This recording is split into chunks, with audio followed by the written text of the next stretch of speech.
So I'm Adam Carrico. I'm an assistant professor in the Department of Community Health Systems in the School of Nursing at UCSF. I'm a psychologist by training, and my work looks at kind of biobehavioral processes. So how stress and substance use get inside the body, and how we can design interventions to help people reduce their substance use and optimize their health outcomes, particularly when they're living with HIV. You know, I was always interested in science. I had like a chemistry set as a kid that was more like imaginative than anything. But I was really fascinated with the idea that you can discover things and be the first person to really start to understand a new process. And my mom is a nurse, so she has, you know, some good science background. So I've really always been interested in it.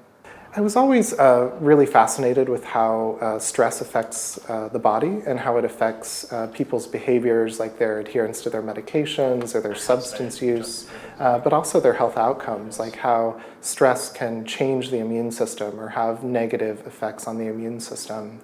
And as an undergrad, I did a lot of work in HIV prevention, and the HIV medications, the new ones, were just coming on at that time. So really we saw a lot of people living longer and managing HIV not as a terminal disease, but as a chronic disease. So I was really interested in how people now manage their medication regimens and deal with all the other behavioral factors that could impact their life expectancy, like their exercise, their substance use, their sexual risk-taking behavior. So that's where it all started for me.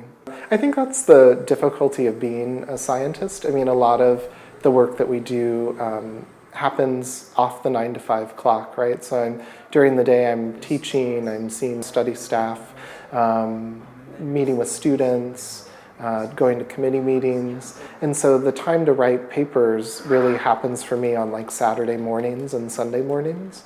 I'll wake up around 6 every morning and write for a couple hours.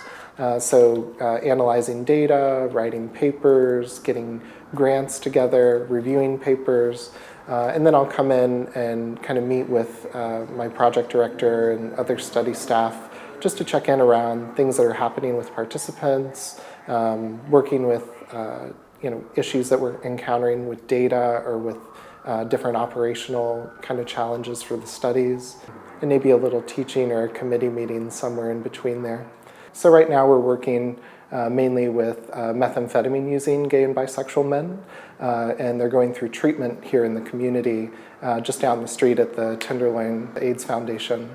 And so we work with them and deliver an intervention that's designed to help them cope with the stress of reducing their substance use. And hopefully that has beneficial effects on their drug use and their health outcomes. That's what a lot of my work is about, really helping people find that sense of resilience or hope in their lives, and that ability, even in the midst of some of the most difficult circumstances, like coping with addiction, methamphetamine use disorder, for example, or a chronic mental health problem like bipolar disorder, finding ways to show folks that they're their own best asset and that they have the capacity to kind of move forward with improving their lives. So that's really the orientation that all of our interventions take in an attempt to help people make it through drug treatment more effectively. And it takes a huge commitment, you know, on one hand to kind of get grants funded and to do studies and get the data and get the results out there. But at the same time, it's really worth it in the end when you get to improve, hopefully, the way that we see substance use and how it relates to HIV/AIDS, or hopefully someday find new treatments to help people recover more effectively or have better long-term outcomes. Really, the work is super exciting to me. So I feel really fortunate to have about 70% of what I do be something that I feel like is fun and enjoyable and that I would do even if I didn't get paid for it. I think that's a very rare kind of experience in life, that work feels a lot like fun.